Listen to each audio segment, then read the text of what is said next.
ఉమ్మడి కరీంనగర్లోని ప్రాజెక్టులు జలకళను సంతరించుకున్నాయి. భారీగా కురుస్తున్న వర్షాలతో ప్రాజెక్టులోకి వరద వచ్చి చేరుతుంది. శ్రీపాద ఎల్లంపల్లికి భారీగా వరద వస్తుండటంతో అధికారులు 5 గేట్లు ఓపెన్ చేశారు. దిగువకు 24,573 క్యూసెక్కుల నీటిని విడుదల చేస్తున్నారు.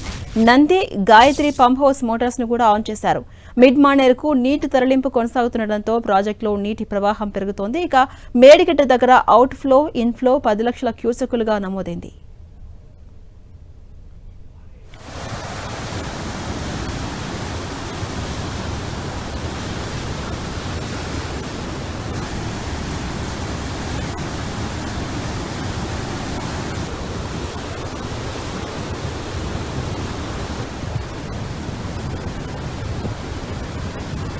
ఉమ్మడి కరీంనగర్లోని ప్రాజెక్టులో జలకళను సంతరించుకున్నాయి. భారీగా కురుస్తున్నటువంటి వర్షాల నేపథ్యంలో ప్రాజెక్టులోకి భారీగా వరద వచ్చి చేరుతోంది. దీంతో శ్రీపాద ఎల్లంపల్లికి భారీగా వరద వస్తోంది. అటు అధికారులు 5 గేట్లు ఇప్పటికే ఓపెన్ చేశారు.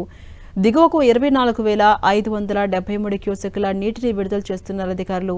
అటు Nandi, Gayatri pump house Motors ని కూడా ఇప్పటికే ఆన్ చేశారు.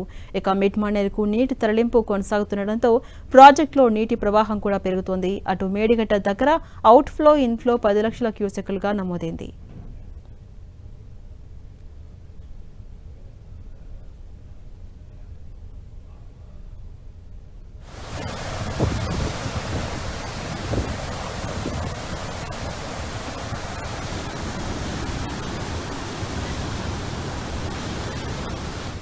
ఇక ఇదే అంశంపై మరింత సమాచారం మా ప్రతినిధి సతీష్ అందిస్తారు. సతీష్, ఉమ్మడి కరీంనగర్లోని ప్రాజెక్టులు జలకళను సంతరించుకున్నాయి. అటు వచ్చిన నీటిని వచ్చినట్టుగా దిగువకు విడుదల చేసే ప్రయత్నం చేస్తున్నారు అధికారులు.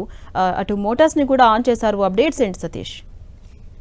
ఉమ్మడి కరీంనగర్ జిల్లాలో 48 గంటల పాటు కురిసినటువంటి భారీ వర్షాల నేపథ్యంలో గోదావరికి వరద పోటీ ఎత్తింది. వరద ఉధృతి కారణంగా ఇటు ప్రాజెక్టులన్నీ కూడా ప్రస్తుతం జలకళ సంతరించుకున్నారు.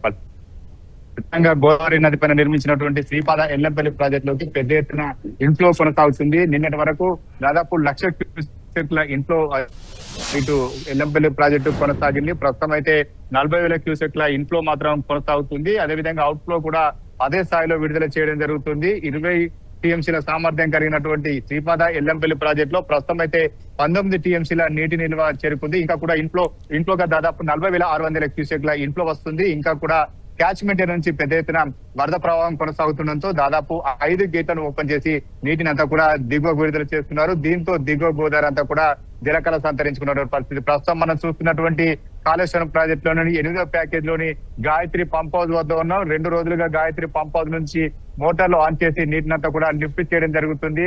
ప్రస్తుతం మనం 5 మోటార్లను గాయత్రి పంప్ హౌస్ లో ఆన్ చేయడం జరిగింది. ఒక్కొక్క మోటారు 3,150 క్యూసెక్ల నీటిని లిఫ్ట్ చేసేటువంటి సామర్థ్యం కలిగి ఉంటుంది.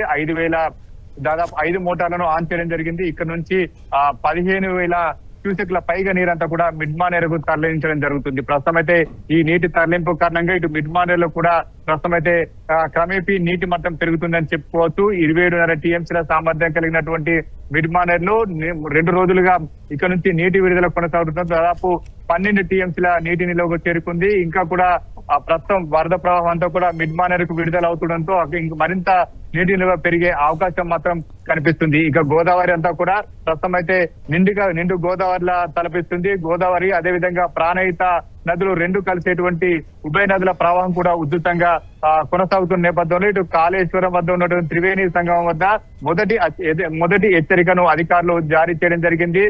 దాదాపు 9 మీటర్ల ఎత్తులో ఇక్కడ నీటి ప్రవాహం కొనసాగుతుంది. ఇక కాళేశ్వరం బ్యారేజ్ లో కాళేశ్వరం లో కీలకమైనటువంటి మేడిగడ్డ బ్యారేజ్ కదా దాదాపు 10 లక్షల క్యూసెక్ల ఇంట్లో మాత్రం కొనసాగుతుంది. వచ్చిన నీటినంతా కూడా దిగువకు విడుదల చేస్తున్నారు. ప్రస్తుతం అయితే నీటినంతా కూడా ఇటు బ్యారేజ్ లోకి తరలించి నీటిని నిల్వ చేసే ప్రయత్నం మాత్రం ఇరిగేషన్ అధికారులు చేస్తున్నారు. వచ్చిన నీటినంతా కూడా వృధాగా చేయకుండా ప్రస్తుతం బ్యారేజీల్లో నింపేటువంటి ప్రయత్నం మాత్రం జరుగుతుంది. దీంతో బ్యారేజ్ లో క్రమేపీ నీటి నిల్వ మాత్రం పెరుగుతుంది. ఇటు గోదావరి ఇంకా కూడా వరద ప్రవాహం కొనసాగుతుంది. గోదావరి పరివాహ ప్రాంతంలో కురుస్తున్నటువంటి వర్షాల కారణంగా క్యాచ్మెంట్ ఏరియా నుంచి పెద్ద ఎత్తున వరద నీరు అంతా కూడా ఎల్లంపల్లి ప్రాజెక్ట్ లో చేరుతుంటే ప్రస్తుతం అయితే నీటినంతా లిఫ్ట్ చేసి మిగతా బ్యారేజ్ లోకి తరలిస్తున్న పరిస్థితి అయితే ఉమ్మడి కరీంనగర్ జిల్లాలో కనిపిస్తుంది.